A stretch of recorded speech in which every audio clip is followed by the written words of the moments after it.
Hello everyone, I hope you're well. It is wet and grey today, all over the place apparently. Hello to all of the people that have commented and the other, I think 38, 40 odd people that have already joined in. Today we are talking about a little bit about what I was talking about on Tuesday.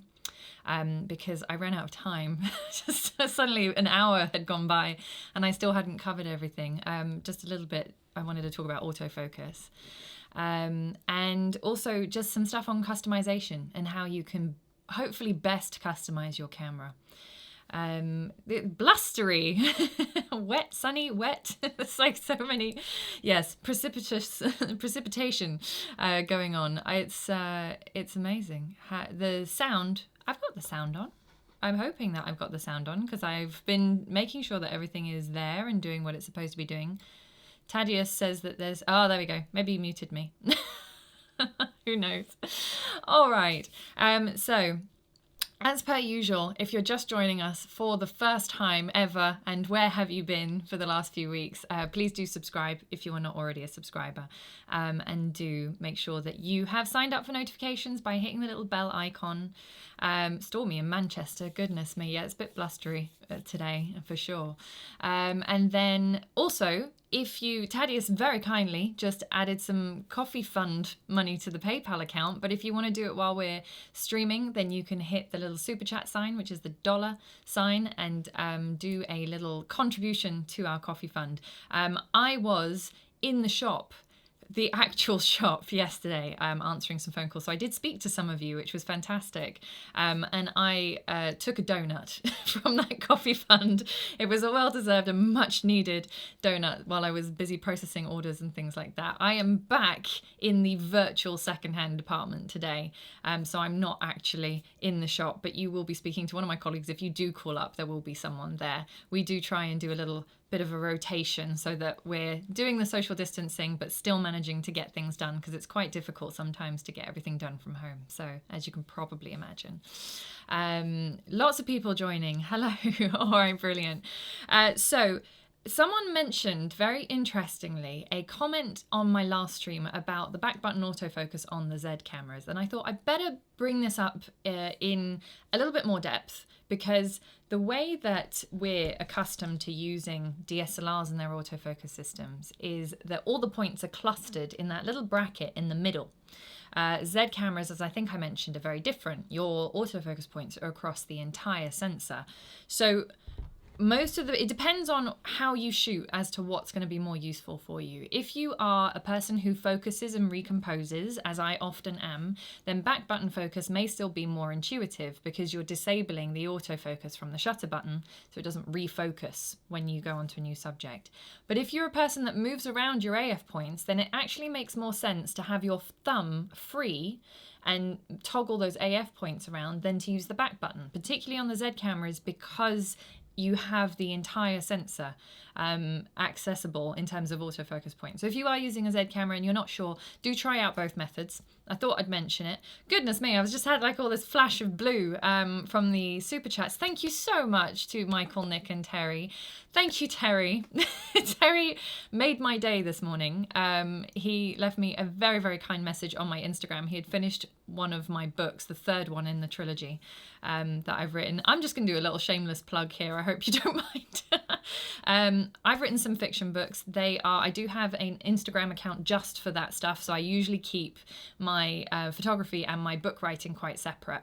But we're all in lockdown and I decided to make the first book in the trilogy free for this weekend. So if you do want to download it, it's there for everyone to download on Kindle this weekend only and today. So today through till I think it is Sunday, then it comes off. Amazon doesn't give me much of a choice in the time period, but I've done that.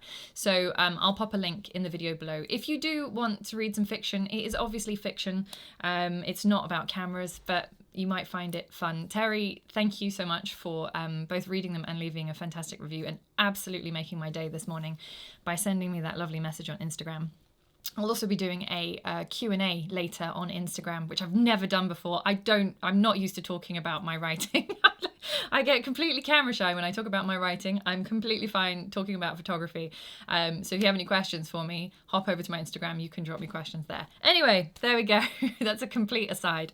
So thank you to everyone who's done a super chat contribution already. You're amazing. Do keep them coming.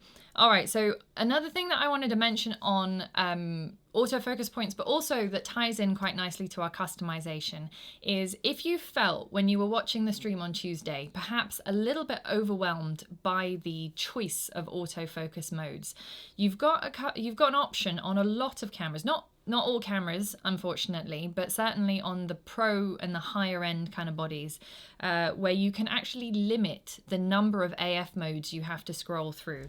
And I'm gonna show you the option. So just in case you were feeling like, oh my God, there's so much to choose from, and I only ever use 3 AF modes. I know a lot of pros who do this just because it saves them scrolling through all the different AF points. Like I, for example, don't need 153 AF points on my D850.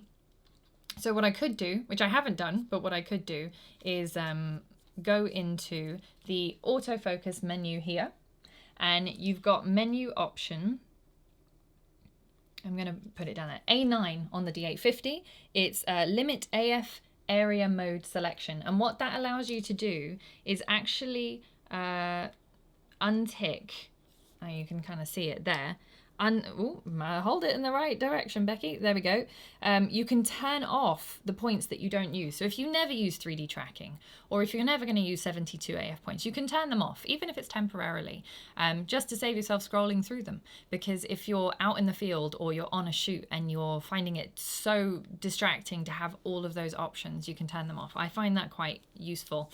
So I thought I would just mention that. The other thing that you can do, which I can't remember if I mentioned on Tuesday, I'd noted it down, but I don't remember saying it, is that you can also, in the D850 it's A6, in other cameras it's a different number, but there is an option there which says A6, number of focus points. So what I have, for example, is, so just to explain, you may have 153 points on a D850, for example, but you can't select all of those points. You can only select 55 of those points. On the D750, I think it was, in fact, Steve, who's with us today, will probably be able to tell me, but you've got your 51 AF points, but I think only 39 of them are selectable or something like that. It's a fewer number. So if you find you're toggling along and you've just got too many points to choose from, it doesn't stop those AF points from being active. It just means you've got fewer to choose from on the frame if you use that menu option there, which is number of focus points. Now on the D850, it's got 55 or 15. So if I select 15, then all that means is rather than going through all 55 points, I'm only going to have to choose from 15 points. The other dynamic AF area modes still work. It just means I've got less choice in terms of where I want to position my focus point. That kind of ties in a little bit with whether or not you're a focus point mover or a focus and recompose person. So if you find that useful, that option is there. Now, in terms of customization of your camera, there's a few ways to do this. Different cameras are also different, so I've had to put loads of notes down so I remember which ones are which. The first obvious one is the function buttons, and a lot of people will be familiar with this. Even my old D100, I think, had a function button, which was a long time ago. D100, D200, those had a little function button. So your first function button is usually found down here where your ring finger is. So you're holding your camera and this button down here. There's 2 on this camera. On the D5, there's an extra one. So just to add more customization. So essentially you've got function button, or sometimes called function 1, FN function. And then you've got PV, which is your actually your depth of field preview button, but some people don't use that. I actually use the depth of field preview button quite frequently, particularly on my film cameras, because I do want to actually get a preview of the depth of field. But if you don't use that, you can actually assign your preview button to something else entirely that is more useful for you. So you've got those. On the D850, and I do have some other cameras, so I will talk about something else, but I do like my D850, as you can probably tell. You've also got over here a function 2 button. If you've got a D5, then you'll also have a function 3 button and a function 4 on the bottom grip, I believe. If you've got the battery grip for any of your cameras, you will also have a function button, usually on there. I think maybe some of the older grips, certainly the MBD 200 and those older grips didn't have. Oh, I beg your pardon, I'm throwing things around here. Let me not do that. It wasn't a camera, honest. It was just me putting my camera down very heavily and a light falling over. So with the battery grip, you've got the extra option of a function button if you've got a more recent camera, not if you've got one of the earlier cameras. Now with the smaller bodies, and this is my son's D5100 here, the only button that you can customize is the autofocus auto exposure lock. So the AEAFL button on the back here. That's the only one that really is customizable. You can do a number of things with it. Most people, or a lot of people I should say, not most people, it's a bit of a generality, might assign that to your AF on button. Because of the position of it, it makes sense to do that, but you can assign it to do different things.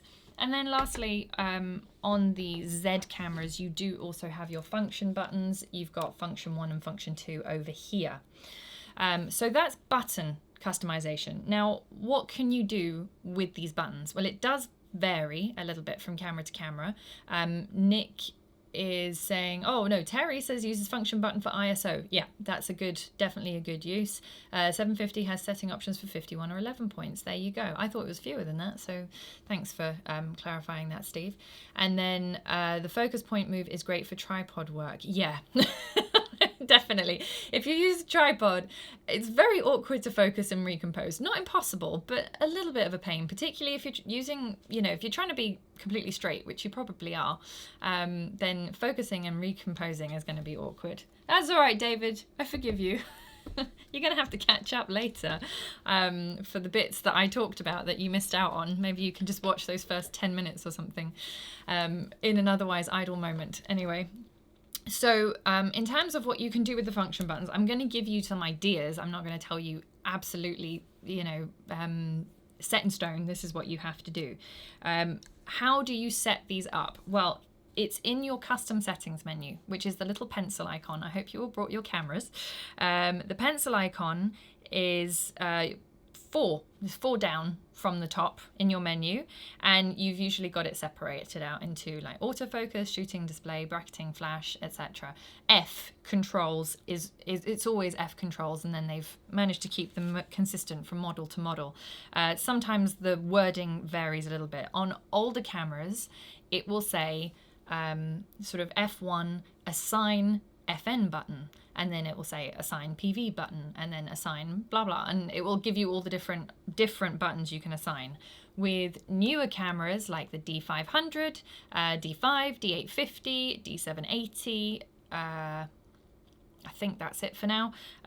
It's called custom control assignment, and everything is buried in one menu option that looks like that, and then it allows you to choose your different button and what you want to do with it. Now, when it comes to customizing buttons, you have the option of either what happens when you just press the button or when you press the button and toggle your back wheel. And obviously you can't do both. So if you assign your function button to, let's say, do something when you press it, like turn on the virtual horizon, for example, which I used to use quite a lot, you wouldn't then be able to also assign it to push the button and turn it to change your ISO, for example. So you have to kind of choose one or the other, and it gives you these little symbols. It will say like PV, and then it will have a little picture of a wheel actually, and an arrow, which means you push the button and turn your wheel, and that's your menu option. So on mine, you can hopefully see fairly easily that, sort of easily, I'm going to try and not shine it in the light. So the top one says PV, and then PV with the little wheel says off. And then if you look at function button, function 1 is off, but function and turn the little wheel is to set my AF area mode. Sorry, not my AF area mode, my image area mode, which is me choosing between FX and DX. I just thought Gary said, me too, but I was keeping my head down. being discreet about being late for class. That's okay. You're all forgiven. Right, so for example, if I want to switch between FX and DX, or my even smaller crop modes, I usually push my function button and then turn the back wheel. So I'm just quite literally pushing that, turning the wheel, and through the viewfinder I get the little display of it cut out.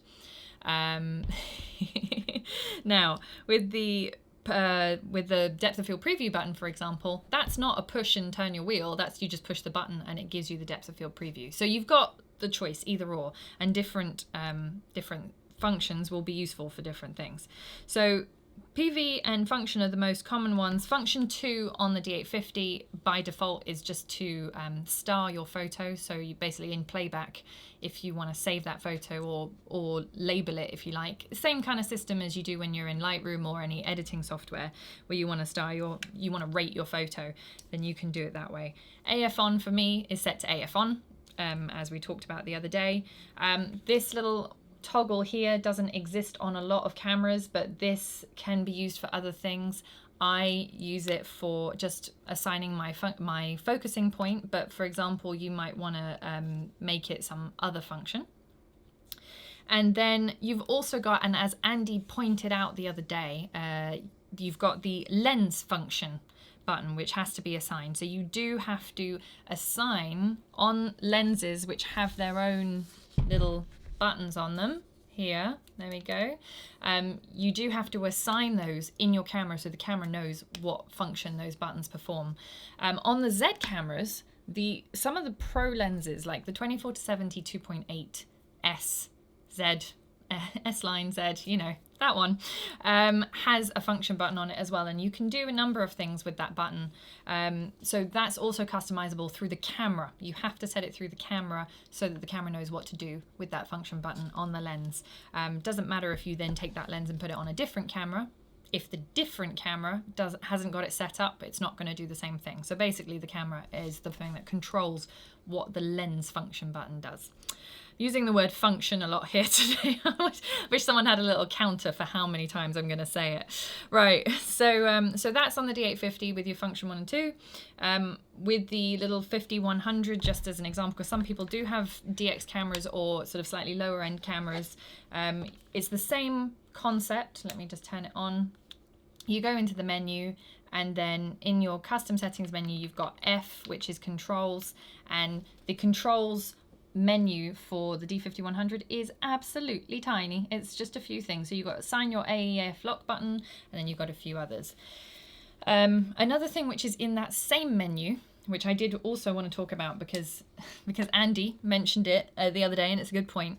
You've got the option to, instead of pushing and holding a button and then using your back wheel to change things, you can just push it once, change your setting, and then push it again to turn that off.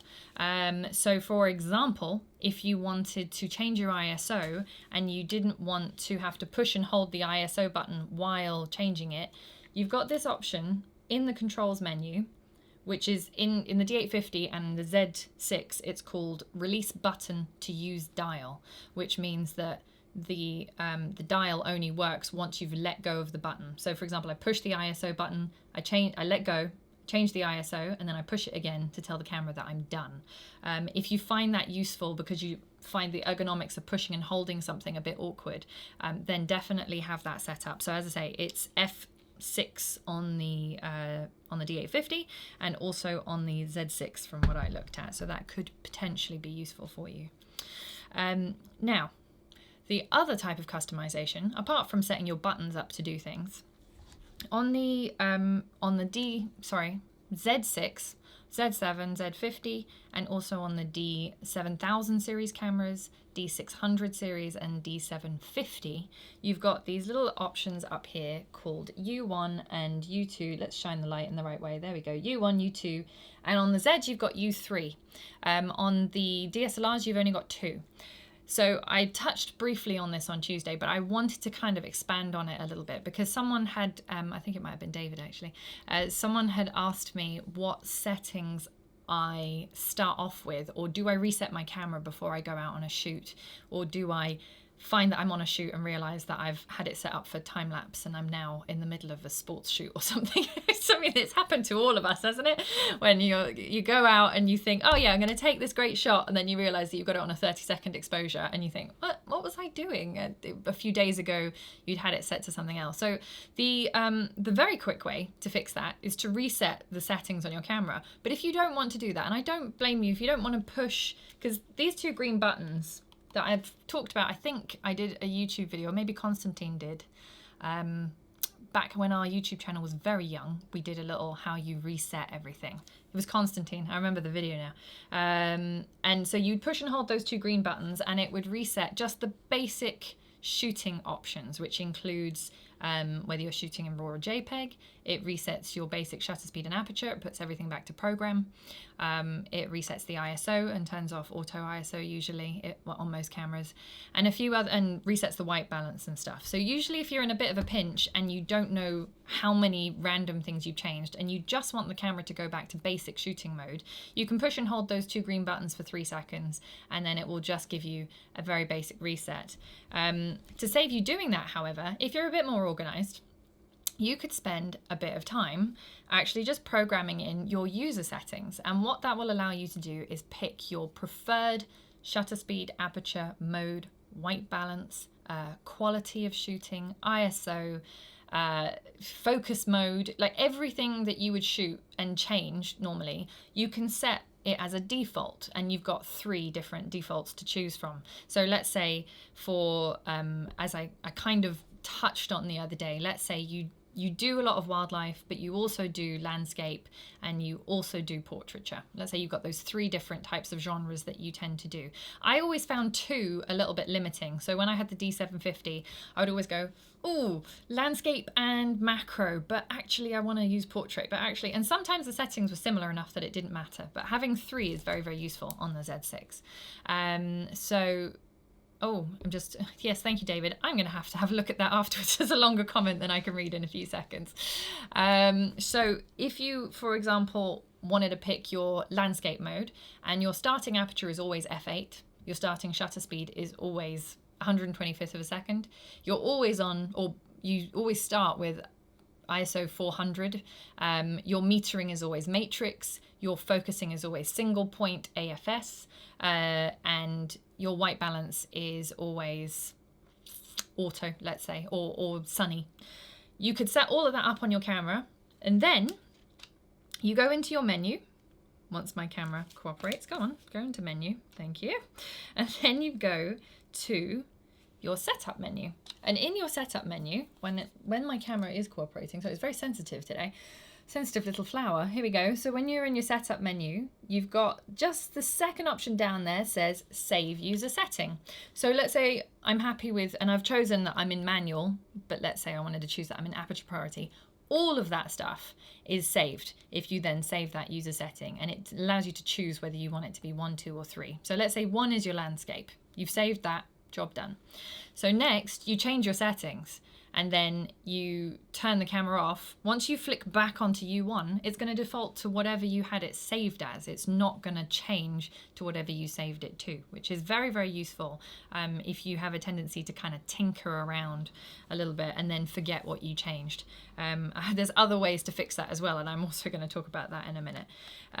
So then let's say you decide, okay, U2 is going to be portrait, so I always start with a nice wide aperture, widest aperture, or a stop. Let's say you've got 1.4 lens, so you tend to shoot at about f2 or 2.8. So you start with that. Your shutter speed is always at 2/50th of a second. Your metering mode is always spot.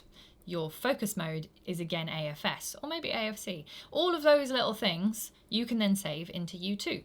And then again for your sports or whatever your third mode is that you, or your third kind of preferred shooting settings, can be saved into U3. And the only way that you can then, obviously you can change them on the spot while you're shooting. So if those are not very good apertures or shutter speeds for the situation, you can change them as per usual, but whatever you saved them as, it will default back to once you turn the camera off and turn it back on again, or once you flip off the menu option and then go back onto it again. So that can be quite handy. Now with the D850 and other pro level DSLRs, unfortunately it doesn't have those U menu options, which I always found slightly frustrating. And just to quickly recap on the U1 and U2, you can reset them. Same menu option, so custom settings menu. Sorry, no, I beg your pardon. It's the setup menu, and just below where it says save user, it's got reset user settings, so you can reset them as you like, or you can overwrite them as well. So if you change your mind, you can just save them over the top of whatever you had saved before. All right, so with the D850, D700s, D5s, D500s, any of those bodies, D300, D200, they had custom settings banks. My goodness, those were a pain. I wish they didn't exist, but actually they can be quite useful. It depends on what kind of mood you're in. So on things like that, you can't actually save your shutter speeds and apertures and desired basic metering modes and stuff like that. You can do a few little custom settings. Is a different menu option. So your photo shooting bank, so where you would normally set your quality, you can set your default ISO and a few other bits and pieces. You can do that. No, it doesn't. Yes, good point. Thank you, David. The user options does not save the release mode. No, that is one thing that it doesn't. It does save things like picture controls though. So it saves almost everything. I'm just trying to think with the, for example, the D750, those options, because I don't have one here, it's a little bit awkward to show, but that second loop here that you've got of controls where it says like continuous high speed, low speed, mirror up, etc. Those don't get saved into your user menu options. Anything which is push a button and toggle with it does get saved, but anything which you actually are mechanically changing on the camera, these modes, they don't get saved. Yeah, no, it's not just you, Paul. So the photo shooting banks and the custom settings banks, let me try and explain these in a way which isn't going to send everyone to sleep, because I understand they are not easy. Photo shooting menu. We know about this menu. It's got things like ISO and RAW quality and JPEG compression and image area mode and things like that stuck in it. So you've got 4 banks in there. So photo shooting menu bank, you've got A, B, C, D in there. You can also reset those. You can rename those. So trying to think of it, I was trying to think of examples of why you would use this. Let's say for, say you're a professional portrait photographer and you have a bunch of settings that you use for studio work. So let's say in the studio, you always shoot in full uncompressed RAW 14-bit, obviously FX area mode. You always shoot with ISO 100 as your starting point. You have, let's say your delighting and all that kind of stuff, noise reduction is all switched off. So let's say that's a bunch of settings that would be really, really useful. You could then save them into custom settings bank A. And there's no way to physically save it. That's the thing that confuses people.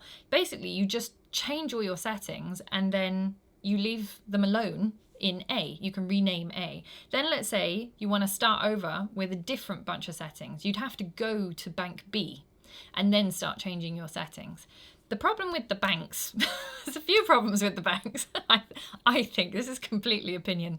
I'm sure some people, I always love when I pick up someone else's camera and they give it to me and they've got all their custom settings banks, you know, finally named. One says like portrait mode, one says you know, studio with flash, and one says studio with Bowens. You know, like they've really worked hard at getting all these settings right, whereas I am rubbish at that.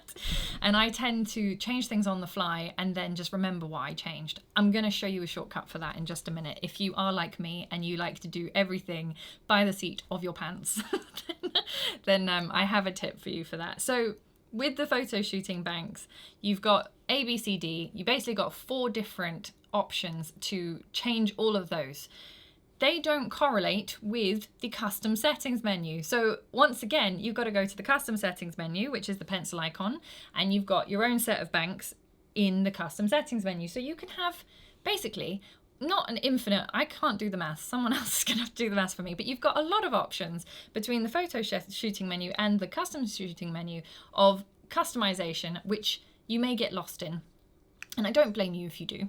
But with the custom settings banks, the useful thing about that is that if you do have things like a desired number of AF points that you use, or particular flash settings, or particular controls that you like to use in a certain situation, you can save those or leave those all in one custom setting bank. The only problem is if you do then go in and change it, it is changed. It's not like the user options where with the user ones, once you change it, you flip off and go back onto it again, and it's whatever you had originally saved it as. With the custom settings banks, once you change it, it's changed, and you've got to remember what you changed in order to put it back to the way it was. So those are the two different, both custom settings and photo shooting menus, or banks, I should say, which you can also label and rename to whatever you want them to be. If you feel ambitious, by all means, spend the weekend going through and saving things. I also wanted to talk about the I'm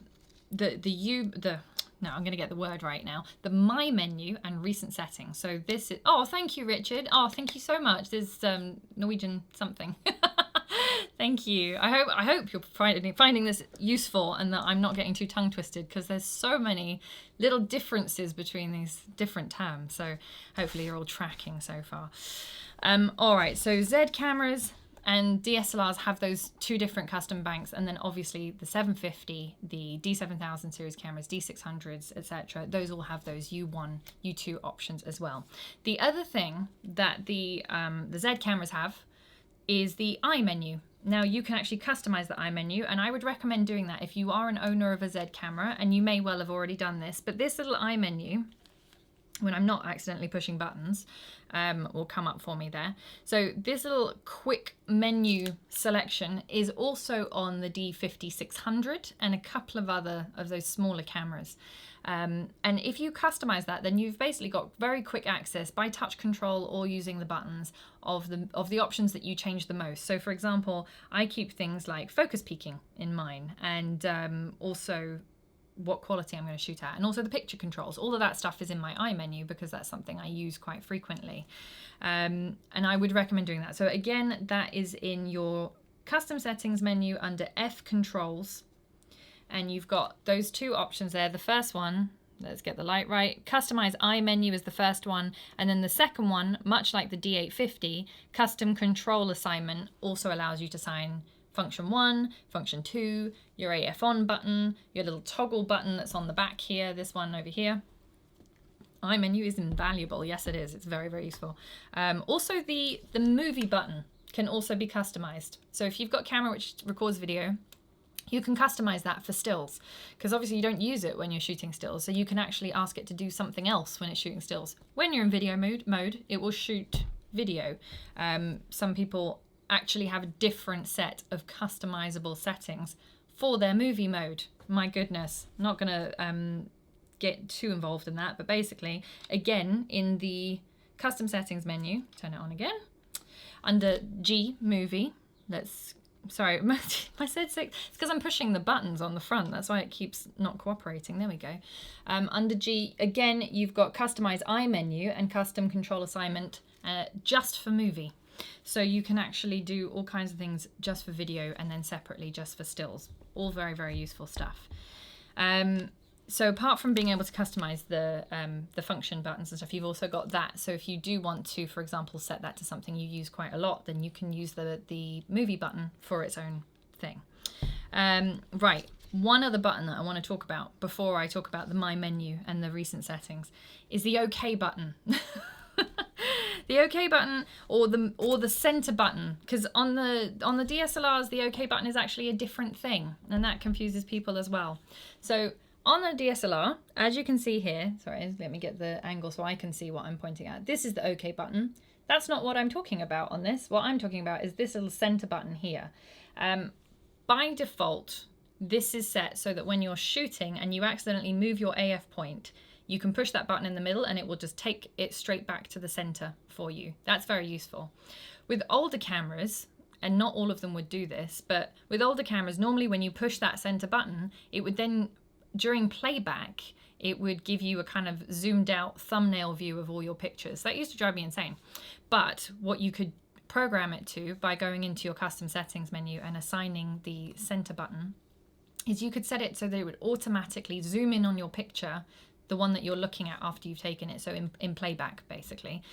You could zoom into 50 or 100%. I mean, they give you like a medium or high zoom, but you could essentially zoom straight in, look at your picture at 100%, let's say, tell if everything is sharp, and then you could then use your toggle here to just scroll through a sequence of photos all at that magnification.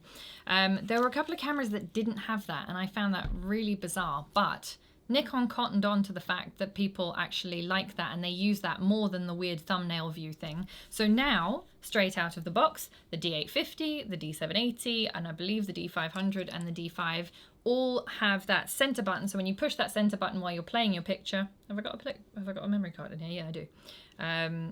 Let me just find a picture. Not a very exciting picture, but anyway, this was one of my Astro pictures from the other day. So if I hit the OK button, or the center button here, it takes me straight to a kind of almost high zoom. And then if I wanted to, I could use my back wheel to toggle through my different pictures. There's some videos there, so it's not going to work with those. But it will allow me to toggle through all of my sequence of photos at that zoom effect. Very, very handy. With the Z cameras, the OK button is genuinely the OK button. So it's that one just in the center here, and you can assign that to do other things. But again, by default, when I'm looking at my pictures, if I press OK, it takes it to 100%. You can also, with the Z cameras, you've got touchscreen. Yeah. So you can double tap it. And you can zoom and swipe and pinch. And anyone who has a Z camera will know this already. Sometimes you might do that by accident. I certainly do. So the OK button is a very useful one to customize. You may want it to do something else while you're shooting, but generally I find, particularly on the Z cameras, because there is no, as I talked about the other day, there's no way to lock your autofocus point in one place. It doesn't have a lock switch on the back. So the OK button very quickly brings your AF point back to center, which is very, very, very useful if you're toggling around 253 AF points and you've suddenly got it in the top far corner and you now need it to be down there. By pressing OK, it jumps straight to the middle. So very, very useful. All right, I've talked about buttons enough now. I'm going to talk about my menu and the recent items. This is kind of, I would say, a best kept secret, if you like. A lot of people don't use it, and I think that they maybe would find it useful. Now, if you've gone through your custom settings banks and you've suddenly realized that you've changed a whole bunch of things, you don't remember what you changed, and you suddenly panic because everything is all horribly wrong. Down the bottom of your menu, now I've got people talking. I'm going to have to read those comments in a second. So right down here, you see this little tab down here? If I push on that, all right, now that's my menu. My menu, as the name suggests, is a bunch of settings that I normally change quite frequently. You actually have to go in and add these items manually, but it's not that difficult to do as long as you know where to look for the things that you change frequently. So for example, when I was on holiday a long time ago, feels like, in Venice, I was doing a huge amount of HDR just because I found it quite entertaining and interesting to do HDR, in-camera HDR, nothing fancy, just to see what the colors would come out like. And constantly turning it on and off and diving through the menus was very frustrating. So I programmed it into my menu. Similarly, if you've got manual focus lenses, I've got one on, there we go. There's a manual focus lens, it's on an f6 though.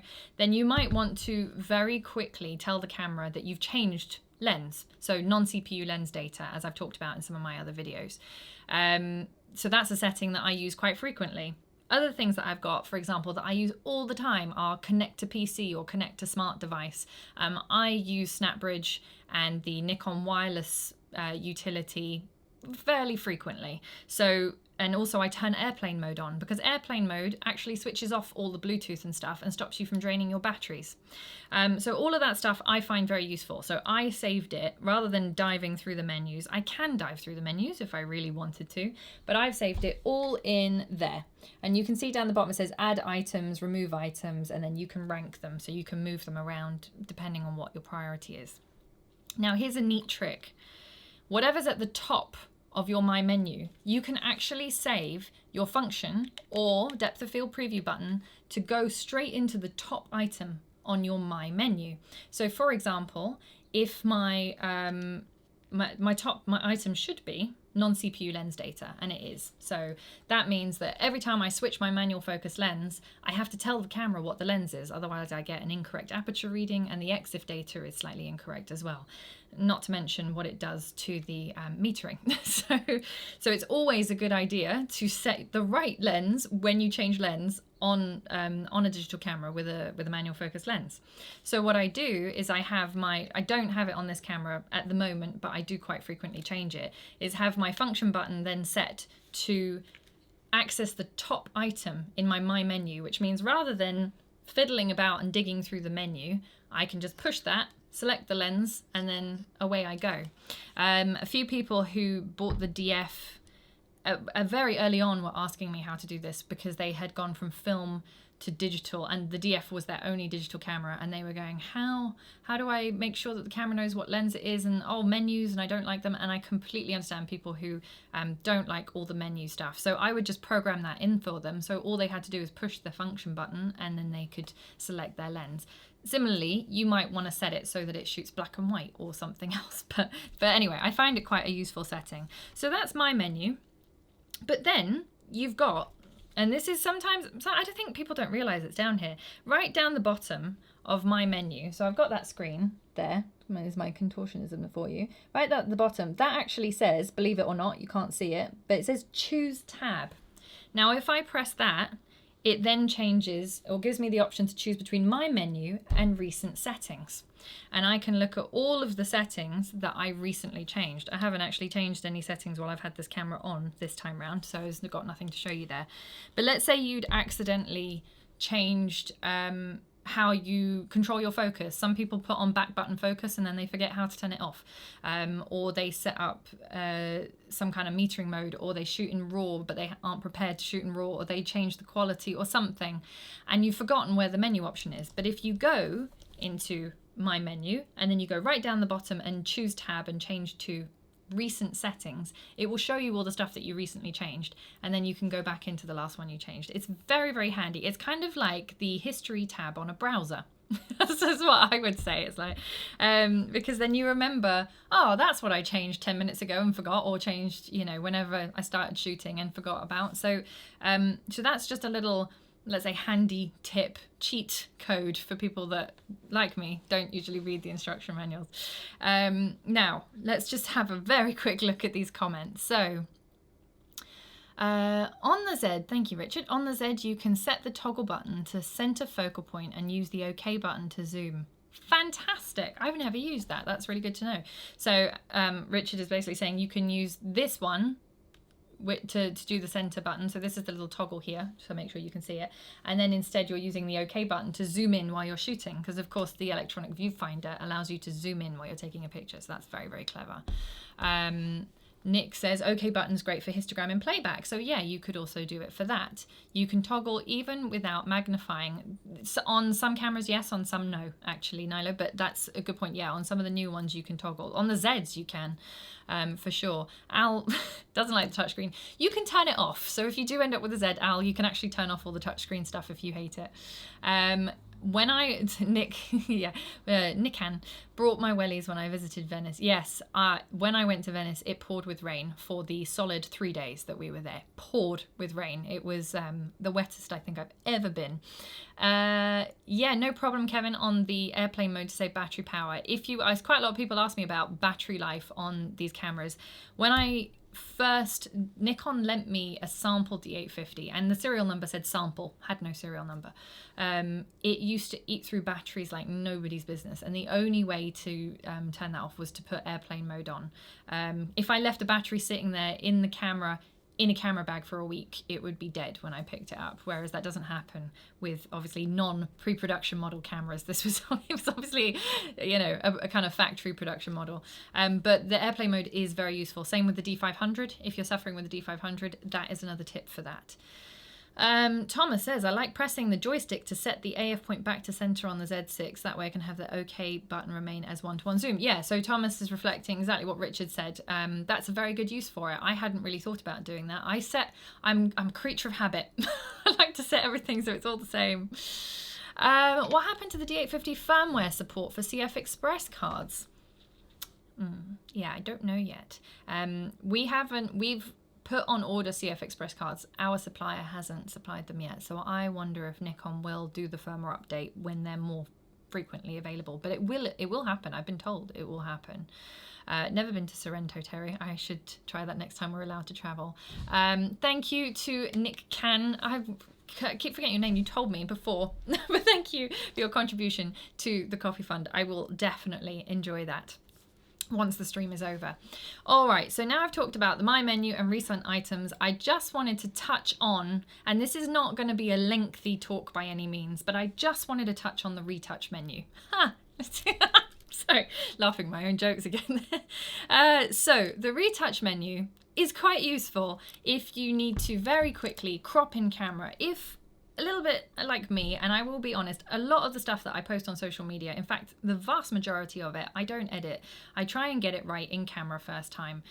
If I'm doing an event or a wedding, obviously I will edit those fake pictures afterwards. But if I'm shooting for my own enjoyment, or I'm doing macro, or I'm doing something that doesn't require a heavy amount of editing, I don't tend to edit endlessly. If I cannot sit in front of a computer for long periods of time, I will avoid it at all costs. So the Retouch menu has become very, very handy. Now on the Z cameras, they've added another very useful feature. I'm pushing my function buttons again. Let me find a picture that's actually worth showing you. I did a frame burst and now I've got like dozens of pictures. Okay, here we go. Here's a little picture of a sparrow. Now let's say I want to zoom in at 100-ish% thereabouts, and then if I press the I menu up there, there's an option right at the top. Can you see that? It says quick crop, and what that means is wherever I've zoomed to, and it doesn't have to be 100%, it can be any zoom, I can now very quickly crop, and the camera has saved that as an image cropped in for me without me having to do anything other than just press a couple of buttons. Now the D850 doesn't, if it does, I've never used it, but I don't believe that it has that same option. She says she's now going to try it, but no, I don't think it does. Zoom in, oh no, it does, the D850. Gosh, must have used it on both and not realised. So again, on the D850, you've got quick crop right at the top there. So you can zoom into whatever you want to and then quickly crop it and it will save it as a JPEG. Now, you might want to do something a little bit more fine-tuned than that. You might want to crop to square format for Instagram, or you might want to do something completely different. Or you might want to slightly edit your pictures, and different cameras provide a different number of options. So these little cameras here, these little D50 blah hundreds for 3000 series, etc., etc. Those little cameras give you far more options because they have these special effects modes built into them. They are a little bit, for a lot of professional photographers, maybe a bit gimmicky, but it means that if you've got someone, I would say someone who's fairly new to photography, or you've got children or grandchildren who are quite interested. My kids love these options where they can turn things, they can do selective color, for example. So everything is black and white except for, their shirt or something like that. Or if they want to do miniature effect, things that we talked about the other day, those you can all do in the Retouch menu here. So you can do it in two ways. You can either look at the picture on the back of the camera and then press, on this one, you press OK, and then it allows you to go straight to your Retouch menu. On the bigger cameras, you can also access it through the menu. Of course, there is a menu option called Retouch Menu, and it gives you all the options there. With the bigger cameras like the Zs and the Ds, D850s and D750s and things like that, when you're pressing, you have to do it with a picture that you haven't already edited. So let me find a picture that I haven't edited. Here's a picture of someone in the shop from a while ago. So once I press the I menu, I've got an option to go down and very sensitive, that function button, which is not very helpful for me. Here we go. I've got an option to go down and retouch And then it will allow me to do things like adjust the delighting, do a more finer crop than I wanted to. It will also allow you to straighten your picture or do distortion control or perspective control. So there's a few cheats. If you don't have a PC lens, you can do a certain amount of it in camera. Now, I know that a lot of people are going to go, why don't they have proper editing software? Some people don't want to spend hours, or they don't want to buy editing software, and I don't blame you if that's the case, or they don't want to process raw files. If you are one of those people that doesn't want to process raw files, that's not a problem. You may have accidentally shot in RAW. You can then, in the retouch menu, process that raw file to JPEG or whatever quality you want in camera. So you don't have to have fancy schmancy software to do it. It's just a point of interest, and it may be worth, if you've got one of those smaller cameras, it may be worth having a little play around with it. But also with the bigger cameras, if you're trying to, a little bit like me, I don't tend to use it that often, but I have on occasion needed a set of shots to just go straight up onto social media, and I needed to straighten something a bit. I am terrible for holding my camera like this when I should be holding it like this. So if you need to straighten in camera, then you can do that with the retouch menu. And what that does is it doesn't overwrite the original file, but it always makes a copy, and it sticks that copy right at the bottom of the folder. So it creates a basically a brand new folder, brand new file for the edited picture. There's a small person coming in checking on me. So hopefully that retouch menu is very, very useful for people that want to use it. Now, someone made a comment. Oh, thank you, Trevor. Thank you for your contribution to the Coffee Donut Fund. Here we go. You cannot have a... Yes, so there's no way, unfortunately, as David has pointed out, to adapt a Z mount lens to an F mount, unfortunately. But the other way around, of course, works, because the F mounts are designed to cover a different area size. I think David explained it better, but basically, yeah, the sensor is too short. There's not enough distance between the back of the lens and the camera to do it. So there we go. Oh, thank you, Ian. just like that. Amazing. Thank you to everyone who has contributed to the Coffee Donut Croissant Fund in the last couple of days. Everyone who's using the PayPal link, thank you very much. It is really, really appreciated, and it always kind of just gives me an idea that you find this useful. that I'm still doing something that is helping everyone, and hopefully providing you with a brief respite from the madness that is the world today. So that's pretty much everything that I wanted to talk about. I'm not going to dive into the retouch menu any more than that, because I didn't want to kind of maybe give it more importance than people find it useful for, but it is there in case you do need to edit your pictures in camera, and it can be quite useful. It won't do amazing things, like it won't handle your shadow highlight ratio, it won't change your tonal curves. You can do small adjustments. The things that you can do, like straightening and adding a bit of delighting, things like that, those are all very useful. Yeah, no problem, Ian. You can watch it from the beginning later. I think because I was talking about Instagram, yes, now my Instagram link is in the chat there as well. So most of the pictures, things that I've talked about, I do post up on there. For the guys, anyone who was watching the stream about pushing and pulling film, I got my film back from Robbie's Photographic.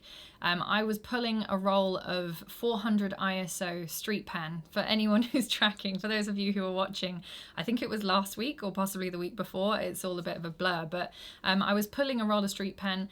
I was very pleased with the results, apart from the fact that obviously the guys that did the DMP did a fantastic job.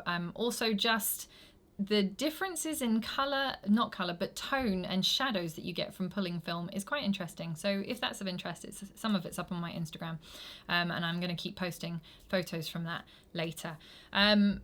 That is it for today. I think I've talked you all into the ground about buttons and customization. As always, if you have questions, let me know. It's not a problem. I get a fantastic number of emails. Thank you to everyone who has contributed on Super Chat. Some of you have also dropped me an email to say that you've popped onto the PayPal link and done a coffee contribution that way. It's all super appreciated, particularly when I have to go into the office and buy a donut. It's very much appreciated yesterday when I was in the shop by myself, and I was partaking of a crosstown donut. So that is everything. If you also leave comments, I will try and check up on them. Sometimes I miss the comments and then I answer them like a week later. Sorry about that. So if you've asked me a question on a comment and I haven't seen it, just post it again or drop me an email and I'll answer it directly for you.